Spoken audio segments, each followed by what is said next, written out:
ರಾಷ್ಟ್ರಗಳ ನಡುವೆ ಸದಾ ಕಾಲಚಕ್ರ ತಿರುಗ್ತಾ ಇರುತ್ತೆ. ಈಗ ಶತ್ರು ಎನಿಸಿಕೊಂಡವರು ನಾಳೆ ಆಪ್ತ ಮಿತ್ರರಾಗ್ತಾರೆ. ಈಗ ಜಗತ್ತಿನ ಮುಂದೆ ಮಿತ್ರರಂತೆ ಫೋಸ್ ಕೊಡುವವರು ನಾಳೆ ಪರಸ್ಪರ ಯುದ್ಧಕ್ಕೂ ನಿಲ್ಲಬಹುದು. ಇಲ್ಲಿ ಯಾವುದೂ ಶಾಶ್ವತವಲ್ಲ. ಗೆಳೆತನ, ಶತ್ರುತ್ವ ಕಾಲಕಾಲಕ್ಕೆ ಚೇಂಜ್ ಆಗ್ತಲೇ ಇರುತ್ತೆ.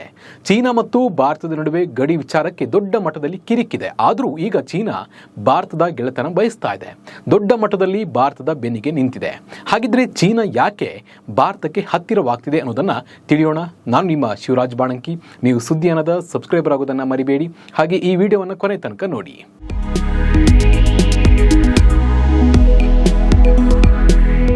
ಇಂದಿನ ಶತ್ರುಗಳೇ ನಾಳೆಯ ಮಿತ್ರರು, ಇಂದಿನ ಮಿತ್ರರೇ ನಾಳೆಯ ಶತ್ರುಗಳು. ಇದಕ್ಕೆ ತಾಜಾ ಉದಾಹರಣೆ ನಮ್ಮ ನೆರೆಯ ಚೀನಾ ರಾಷ್ಟ್ರ. ಭಾರತದೊಂದಿಗೆ ತನಗೆ ಜನ್ಮದ ವೈರತ್ವ ಇದೆ ಎಂಬಂತೆ ವರ್ತಿಸುತ್ತಿದ್ದ ಚೀನಾ ಇದೀಗ ಏಕಾಏಕಿ ಭಾರತವನ್ನು ತನ್ನ ಮಿತ್ರ ರಾಷ್ಟ್ರಗಳ ಪಟ್ಟಿಗೆ ಸೇರಿಸಿದಂತಿದೆ. ಗಡಿ ವಿಚಾರದಲ್ಲಿ ಚೀನಾದ ವೈರತ್ವವನ್ನು ಭಾರತ ಎದುರಿಸುತ್ತಲೇ ಬಂದಿದೆ. ಆದರೂ ಈಗ ಮತ್ತೆ ಚೀನಾ ಭಾರತ ಒಂದಾಗ್ತಾ ಇದೆ. ಭಾರತದೊಂದಿಗಿನ ತನ್ನ ರಾಜತಾಂತ್ರಿಕ ಮತ್ತು ಆರ್ಥಿಕ ಸಂಬಂಧವನ್ನು ಸುಧಾರಿಸುವ ಪ್ರಯತ್ನ ಆರಂಭಿಸಿದೆ ಚೀನಾ. ಇದಕ್ಕೆ ಪುಷ್ಟಿ ಎಂಬಂತೆ ಇದೇ ವರ್ಷ ಜನವರಿ 1ರಿಂದ ಏಪ್ರಿಲ್ 9ರವರೆಗೆ ಭಾರತೀಯ ಪ್ರವಾಸಿಗರಿಗೆ ಒಟ್ಟು 85,000 ವೀಸಾಗಳನ್ನು ನೀಡಲಾಗಿದೆ.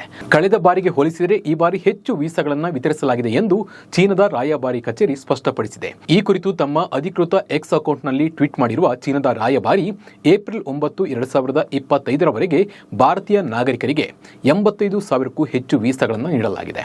ಚೀನಾಕ್ಕೆ ಬರುವ ಭಾರತೀಯರನ್ನು ನಾವು ಸ್ವಾಗತ ಮಾಡ್ತೇವೆ. ಚೀನಾವು ಮುಕ್ತ, ಸುರಕ್ಷಿತ, ರೋಮಾಂಚಕ, ಪ್ರಾಮಾಣಿಕ ಮತ್ತು ಸ್ನೇಹಮಯಿ ರಾಷ್ಟ್ರವಾಗಿದೆ. ನಾವು ಹೆಚ್ಚೆಚ್ಚು ಭಾರತೀಯರು ಚೀನಾ ಪ್ರವಾಸ ಮಾಡಬೇಕೆಂದು ಬಯಸುತ್ತೇವೆ ಎಂದು ಹೇಳಿದ್ದಾರೆ. ಭಾರತೀಯರಿಗಾಗಿ ಚೀನಾವು ತನ್ನ ವೀಸಾ ನಿಯಮಗಳಲ್ಲಿ ಈ ಕೆಳಗಿನ ಬದಲಾವಣೆಗಳನ್ನು ಮಾಡಿದೆ. ವೀಸಾಕ್ಕಾಗಿ ಆನ್ಲೈನ್ನಲ್ಲಿ ಅಪಾಯಿಂಟ್ಮೆಂಟ್ಗಾಗಿ ಕಾಯುವ ಅಗತ್ಯವಿಲ್ಲ. ನೇರವಾಗಿ ವೀಸಾ ಕೇಂದ್ರಕ್ಕೆ ಹೋಗಿ ಅರ್ಜಿಯನ್ನು ಸಲ್ಲಿಸಬಹುದು. ಕಡಿಮೆ ಅವಧಿಗೆ ಚೀನಾಕ್ಕೆ ಭೇಟಿ ನೀಡುವವರಿಗೆ ಬಯೋಮೆಟ್ರಿಕ್ ಮಾಹಿತಿ ನೀಡುವ ಅಗತ್ಯವಿಲ್ಲ. ವೀಸಾ ಶುಲ್ಕವನ್ನು ಕಡಿಮೆ ಮಾಡಲಾಗಿದ್ದು ಇದರಿಂದ ಚೀನಾಗೆ ಭೇಟಿ ನೀಡುವ ಭಾರತೀಯರಿಗೆ ಅನುಕೂಲವಾಗಲಿದೆ. ವೀಸಾ ಬೇಗನೆ ಸಿಗುವಂತೆ ಮಾಡಲಾಗಿದ್ದು ವ್ಯಾಪಾರ ಮತ್ತು ಪ್ರವಾಸಕ್ಕೆ ಚೀನಾಕ್ಕೆ ಹೋಗುವವರಿಗೆ ಇದು ಅನುಕೂಲಕರ. ಭಾರತೀಯ ಪ್ರವಾಸಿಗರನ್ನು ಆಕರ್ಷಿಸಲು ಚೀನಾವು ತನ್ನ ಸಾಂಸ್ಕೃತಿಕ ಮತ್ತು ಪ್ರವಾಸಿ ತಾಣಗಳ ಬಗ್ಗೆ ಹೆಚ್ಚು ಪ್ರಚಾರವನ್ನ ಮಾಡ್ತಾರೆ. ಇದೇ ವೇಳೆ ಭಾರತ ಚೀನಾ ಆರ್ಥಿಕ ಸಂಬಂಧದ ಬಗ್ಗೆ ಮಾತನಾಡಿರುವ ಚೀನಾ ರಾಯಭಾರಿ ಕಚೇರಿಯ ವಕ್ತಾರೆ ಯು ಜಿಂಗ್, ಚೀನಾ ಭಾರತ ಆರ್ಥಿಕ ಮತ್ತು ವ್ಯಾಪಾರ ಸಂಬಂಧವು ಪರಸ್ಪರ ಪೂರಕ ಮತ್ತು ಪ್ರಯೋಜನಕಾರಿಯಾಗಿದೆ. ಅಮೆರಿಕದ ಸುಂಕದ ದುರ್ಬಳಕೆಯನ್ನು ಎದುರಿಸಲು ಎರಡು ದೊಡ್ಡ ಅಭಿವೃದ್ಧಿಶೀಲ ರಾಷ್ಟ್ರಗಳು ಒಟ್ಟಾಗಿ ನಿಲ್ಲಬೇಕು ಎಂದು ಮತ್ತೊಮ್ಮೆ ಕರೆ ನೀಡಿದ್ದಾರೆ. ಭಾರತ ಮತ್ತು ಚೀನಾ ನಡುವೆ ಗಡಿ ವಿವಾದ ಇನ್ನೂ ಬಗೆಹರಿದಿಲ್ಲ. ಈ ವಿಚಾರದಲ್ಲಿ ಉಭಯ ರಾಷ್ಟ್ರಗಳ ನಡುವೆ ಸಾಕಷ್ಟು ಭಿನ್ನಾಭಿಪ್ರಾಯಗಳಿವೆ. LAC ಬಳಿ ಮಿಲಿಟರಿ ಸಂಘರ್ಷಗಳು ನಡೀತಾ ಇವೆ. ಆದರೂ ಚೀನಾವು ಭಾರತದೊಂದಿಗೆ ಸೌಹಾರ್ದತೆಯ ಸಂಬಂಧ ಹೊಂದಲು ಬಯಸಿದೆ. ಇದಕ್ಕೆ ಪೂರಕವಾಗಿ ವೀಸಾ ನೀಡಿಕೆ ಹೆಚ್ಚಳವು ಭಾರತ ಮತ್ತು ಚೀನಾ ನಡುವಿನ ಬಾಂಧವ್ಯವನ್ನು ಬಲಪಡಿಸುವ ಪ್ರಯತ್ನವಾಗಿದೆ. ಟ್ರಂಪ್ ಸುಂಕ ಹೆಚ್ಚಳ ಮಾಡ್ತಾ ಇದ್ದಂತೆ ಚೀನಾ ಭಾರತದ ಕಡೆ ಮುಖ ಮಾಡಿದೆ.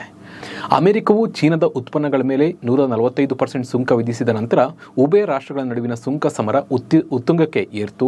ಇದಕ್ಕೆ ಪ್ರತಿಕ್ರಿಯೆಯಾಗಿ ಚೀನಾ ಅಮೆರಿಕದ ವಿರುದ್ಧ ಈ ಕಠಿಣ ಕ್ರಮಗಳನ್ನು ತೆಗೆದುಕೊಂಡು ಇದೀಗ ಅಮೆರಿಕವು ಚೀನಾದ ಸರಕುಗಳ ಮೇಲಿನ ಸುಂಕವನ್ನು ಬರೋಬ್ಬರಿ 245ಕ್ಕೆ ಹೆಚ್ಚಿಸುವ ಮೂಲಕ ಪ್ರತೀಕಾರ ತೀರಿಸಿಕೊಂಡಿದೆ. ಈ ಮೂಲಕ ಸುಂಕ ಸಮರವು ಟ್ರೇಡ್ ವಾರ್ ರೂಪ ಪಡೆಯುತ್ತಿದೆ. ಎರಡೂ ದೇಶಗಳು ಪರಸ್ಪರ ವಿರುದ್ಧ ಕಠಿಣ ನಿರ್ಧಾರಗಳು ತೆಗೆದುಕೊಳ್ತಾ ಇದ್ದು ಚೀನಾ ಕೂಡ ಟ್ರೇಡ್ ವಾರ್ ಎಚ್ಚರಿಕೆಯನ್ನು ನೀಡಿದೆ. ಚೀನಾಕ್ಕೆ ಅಮೆರಿಕನ್ ಗ್ರಾಹಕರು ಅಥವಾ ಅಮೆರಿಕದ ಹಣದ ಅಗತ್ಯವಿದೆ ಎಂದು ಅಮೆರಿಕ ಹೇಳಿದೆ. ಹೀಗಾಗಿ ಅಮೆರಿಕ ಜೊತೆ ಆಗುತ್ತಿರುವ ಈ ಸುಂಕದ ಕಿರಿಕ್ಗೆ ಚೀನಾ ಭಾರತಕ್ಕೆ ಹತ್ತಿರವಾಗ್ತಿದೆ ಅನ್ನೋದು ಮಾತ್ರ ಸತ್ಯ. ಈ ಬಗ್ಗೆ ನಿಮ್ಮ ಅನಿಸಿಕೆ ಮತ್ತು ಅಭಿಪ್ರಾಯವನ್ನು ಕಮೆಂಟ್ ಮೂಲಕ ತಿಳಿಸಿ. ನಮಸ್ಕಾರ.